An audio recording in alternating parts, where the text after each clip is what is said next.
And may I request, Mr. Chair, I submitted one slide to the Secretariat with the permission of the Honorable Chair and my colleagues. Ito po ay nanggaling sa ating mga volunteers na tinulungan akong i-research. Pwede po natin i-flash sa screen. At habang hinihintay po natin yun, sir, balik po tayo dun sa katanungan ko. 2015, nung umangat kayo ulit. Kaya ang kailangan kong malaman, saan po at sino ang tumulong sa inyo para sa mga kapital na ito? Actually po, ang tumulong po sa amin ay mga kaibigan din po at saka magulang din po at iba pa pong mga investors So, na naging ka-JB po namin. so moving forward, can we go back to the slide, please? Paki-steady lang po. Ayan. With due courtesy, sir. Ito po ay previous slide, please. Yung meron tayong mga kumpanya. Previous slide, please. Okay. Kung pwede po, paki-steady lang po dyan. Are you confirming that you are Pacifico Curly Discaya? Tama po, sir.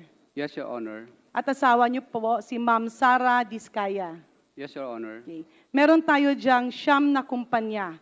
Alpha Omega, St. Gerard, St. Timothy, Elite General, YPR General, Waymaker OPC, St. Matthew, Great Pacific, at saka Amethyst. Tama po ba?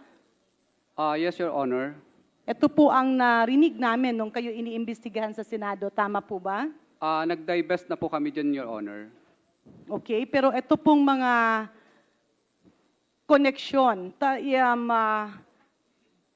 Si William ba at si Matthew Carl ay pareho niyong anak? Yes po, Your Honor. If I may, Mr. Chair, sir, ilan po yung anak niyo? 4 po. 4. Dito sa table na ito, ilan po yung anak niyong nami-mention? 2 po. 2. Yung dalawang anak niyo ba, aside from Gerard William and Matthew Carl, sila po ba ay minor pa o hindi na po? On the age, nasa tamang edad na po. Okay. Meron ba silang mga partisipasyon sa inyong mga kumpanya? Meron po. Okay. Ito naman si Maria Roma Angeline Rimando. Kilala niyo po ba? Pamangkin ko po siya. Paano niyo po siya naging pamangkin?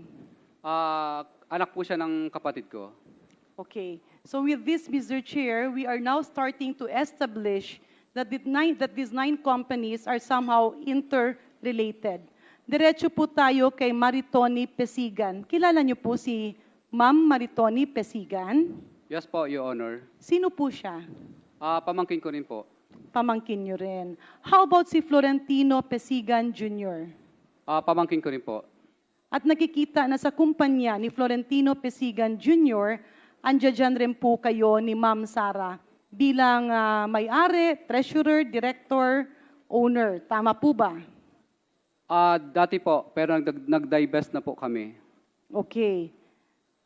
Dito naman kay Joey Christopher Pesigan Jr., sino po ito? Your Honor, paulit lang po. Joey Christopher Pesigan Jr. Pamangkin ko rin po. Pamangkin nyo rin. At alam ko, ang sasabihin nyo is nag-divest na rin ulit kayo. Si John Brian Eugenio, sino po ito? Bali, incorporator po. Incorporator. Related po ba sa inyo o nagtatrabaho o kapitalista nyo?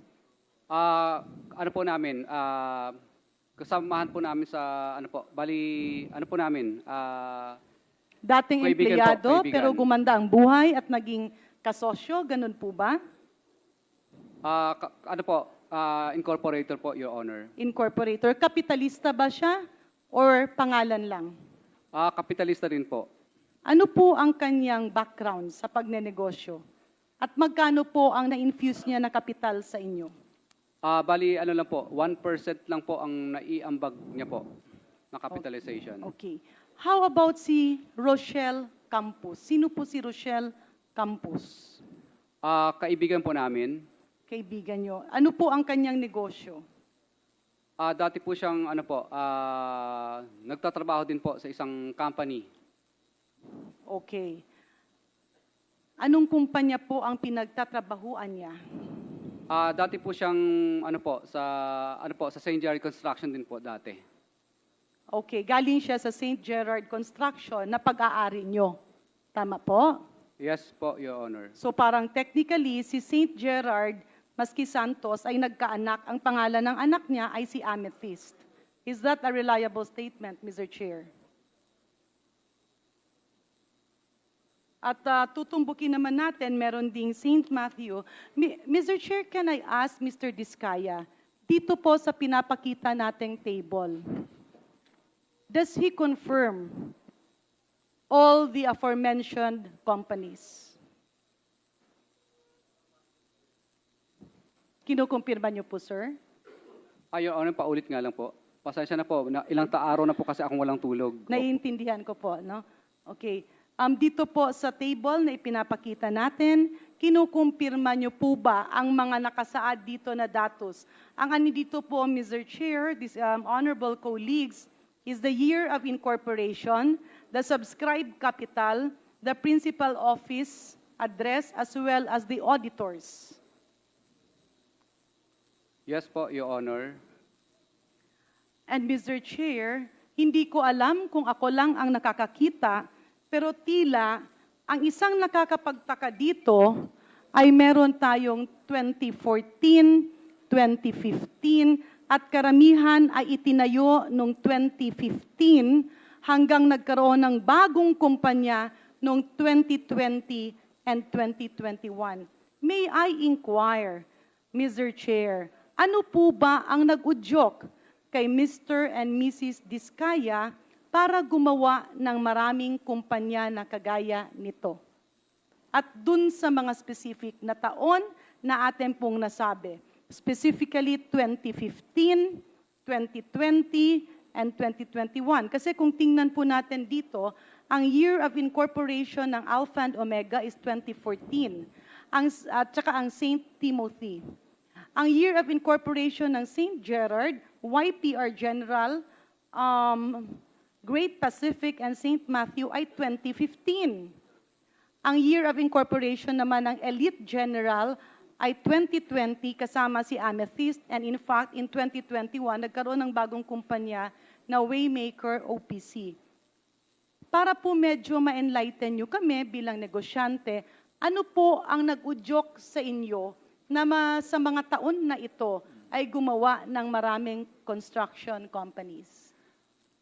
Hindi po kami ang nag-udyok. Bali, ang nangyari po nito ay gusto pong maging humiwalay na po yung pamangkin ko po, magkaroon po ng sarili negosyo. At yung pamangkin nyo po ay si Maria Roma Angeline Rimando. Yes po, Your Honor. Yeah. Mr. Chair, I move that we invite Maria Roma Angeline Rimando in our next hearing. She will be invited to the next hearing. Thank you very much, Mr. Chair. Balikan ko po ito.